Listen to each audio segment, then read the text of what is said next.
அதிமுக சார்பில் இருந்து ஒரு வீடியோவை வெளியிட்டு இருக்கிறாங்க. இந்த வீடியோ இப்ப சர்ச்சைக்குள்ளாக்கி இருக்குது. அந்த வீடியோவை போடுறேன் பாருங்க. கீழே பாருங்க. அந்த வீடியோவில் கீழடிக்கும் பார்ப்பனர்களுக்கும் என்ன சம்பந்தம்னு தெரியல. பார்ப்பனர்களை மையப்படுத்தி எடுத்த மாதிரி இந்த வீடியோ இப்போ பேசு பொருளாகி சர்ச்சைக்குள்ளாகி இருக்குதுன்னு சொல்லலாம். கீழடி அப்படிங்கிறது எந்த சாதியோ மதமோ இனமோ குறித்து கிடையாது. கீழடி அப்படிங்கிறது தமிழருடைய தாய்மொழி. ஒட்டுமொத்த மொழிக்காக தான் அந்த வரலாறு. தமிழ் மொழியுடைய வரலாறை பற்றி பேசக்கூடியதுதான் கீழடி. இதை சாதியோடையோ மதத்தோடையோ இனத்தோடையோ கம்பேர் பண்ற மாதிரி இந்த வீடியோ இருக்கு. இதனாலதான் இப்ப சர்ச்சைக்குரிய விஷயமாக மாறி இருக்குது. கீழடி அப்படிங்கிறது தமிழர்களுடைய வரலாறு மட்டும்தான் குறிப்பிடுது. சரி, பாஜக கூட்டணியில் இருக்கிறாங்க. சரி, அப்ப கீழடிக்காக தொடர்ந்து ஆளுங்கட்சி குரல் கொடுத்துட்டு வராங்க.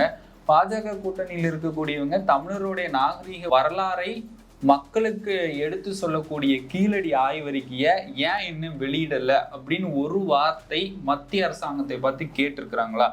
இந்த மாதிரியான வீடியோக்கள் ஒரு சாதியையோ இல்லை இனத்தையோ இல்லை மதத்தையோ கீழடி குறிப்பிடல. தமிழருடைய நாகரீக வரலாறுதான் குறிப்பிடுது. அதை மனதில் வைத்து கொண்டு மத்திய அரசாங்கத்திடம் நீங்க கேளுங்க, கீழடியோடைய வரலாறை ஏன் நீங்க வெளியிட தயங்குகிறீங்க? அதனாலதான் மாற்ற வேண்டியது எங்களுடைய ஆய்வறிக்கை இல்லை, உங்க பாசிச மனதை அப்படின்னு சொல்லிட்டு நம்முடைய ஆளுங்கட்சி தொடர்ந்து போராட்டங்கள் நடத்திட்டு வந்தன. அந்த போராட்டங்களின் விளைவாக கீழடி ஆய்வறிக்கை இந்நேரத்துக்கு வெளியிட்டிருக்கணும். ஆனா இன்னும் வெளியிடல. அதை வெளியிடும் வரையும் தொடர்ந்து நம்மளுடைய தமிழரின் குரல் ஒலிக்கும். கீழடி நம்முடைய தாய்மொழி.